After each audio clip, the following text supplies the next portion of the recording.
Mesin Toyota Agya suka mati tiba-tiba, dan RPM ngayu naik turun. Perhatikan cara seperti berikut untuk mengatasinya. Pasti bisa tanpa harus ke bengkel. Belum menonton? Jangan lupa like, komen, unsubscribe. Mekanik muda.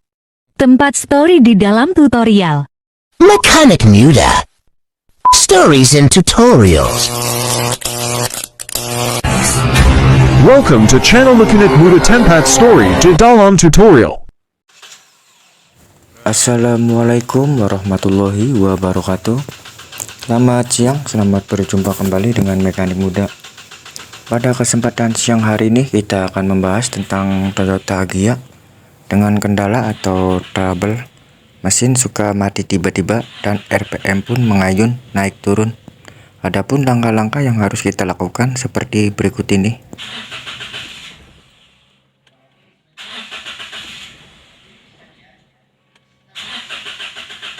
Langkah pertama yang harus kita lakukan setelah kita melepaskan throttle body, kemudian kita siapkan obeng kembang ataupun obeng plus. Kemudian kita lepaskan kedua buah baut sensor ESC menggunakan obeng kembang ataupun obeng plus. Putar ke arah kiri untuk mengendorkannya. Perhatikan posisi baut sensor ESC pada Toyota Agya seperti yang ada di video berikut ini. Setelah kedua baut sudah kendor, kemudian kita keluarkan sensor ESC untuk melihat dari mana penyebab RPM mengayun dan mesin mati tiba-tiba. Setelah kita telitiin, ternyata pada ujung sensor ESC tidak merata pada saat menempel ke throttle body sehingga mengakibatkan RPM mengayun atau naik turun. Perhatikan seperti yang ada di video. Ini contoh sensor ESC yang tidak merata ketika menempel ke throttle body. Untuk mengatasinya, pertama kita siapkan cairan DCS ataupun cairan carbo cleaner. Kemudian kita bersihkan ujung sensor ESC. Sambil kita gosok menggunakan tangan ataupun yang lain sampai kotoran pada ujung sensor ESC benar-benar menghilang dan sensor ESC pun kembali normal, menutup dengan sempurna ke throttle body sehingga tidak ada angin yang keluar pada saat mesin hidup ataupun sensor ESC bekerja.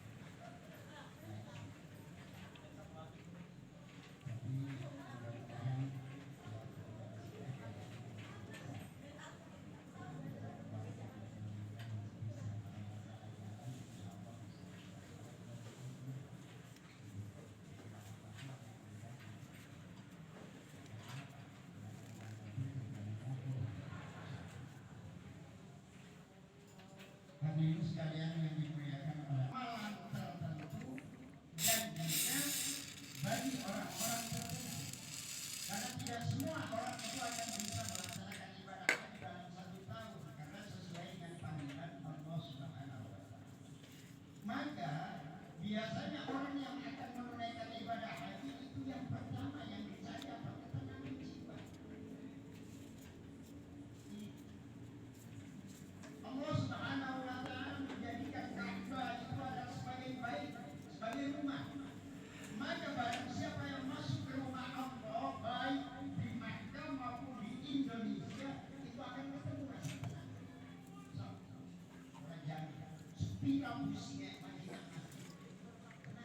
Setelah sensor ESC sudah dibersihkan, kemudian kita bersihkan throttle body sambil kita gosok menggunakan jari ataupun lap.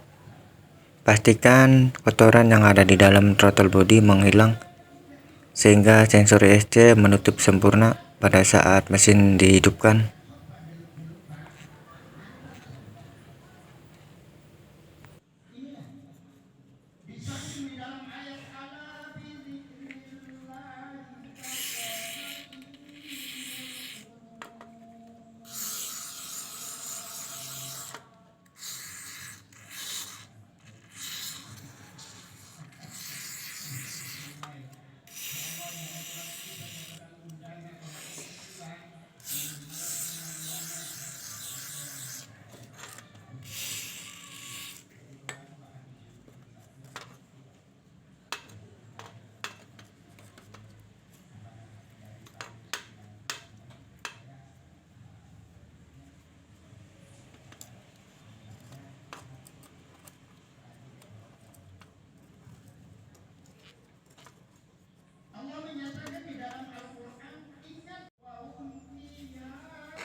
Setelah sensor ISC dan throttle body sudah dibersihkan, kemudian kita pasangkan kembali sensor ISC dan pastikan o-ring sensor ISC terpasang dengan sempurna pada saat pemasangan sensor ISC.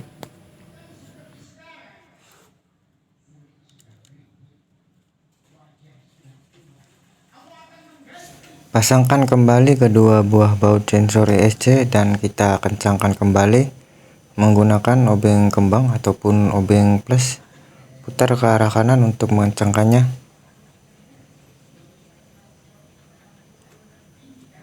Pastikan kedua buah baut benar-benar kencang sehingga tidak ada angin yang keluar pada saat mesin dihidupkan.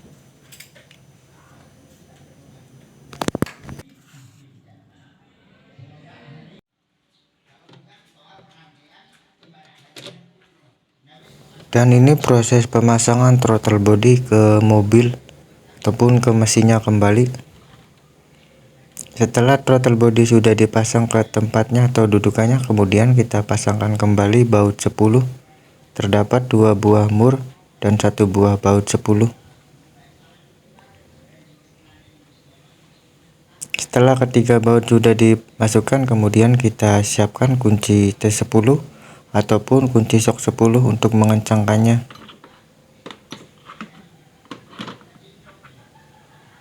Putar ke arah kanan untuk mengencangkan baut throttle body.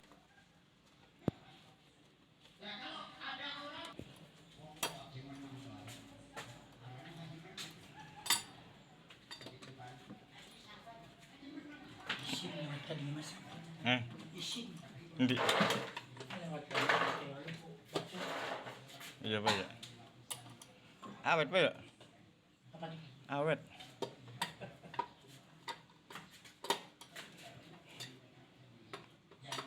Langkah selanjutnya, setelah ketiga buah baut throttle body sudah terpasang, kemudian kita masukkan kembali soket sensor TPS dan soket sensor ISC sampai ada suara klik pada saat memasukkan soket. Terus kita pasangkan kembali kabel gas dan kita kencangkan menggunakan kunci 12 ring pas. Pastikan dalam pemasangan kabel gas tidak terlalu kencang. Apabila terlalu kencang maka gas akan tinggi ataupun besar ketika mesin dihidupkan. Sekian dan terima kasih tutorial pada siang hari ini mengatasi Toyota Agya dengan kendala atau trouble mesin suka mati tiba-tiba dan RPM mengayun. Saya pribadi mohon maaf yang sebesar-besarnya kalau ada kesalahan dalam tutorial, baik cara bekerja ataupun cara berbahasa. Dan juga kalau ada kritik dan saran silahkan komen di kolom komentar, karena berbagi itu indah. Jadikan ilmu yang bermanfaat buat orang lain. Terima kasih.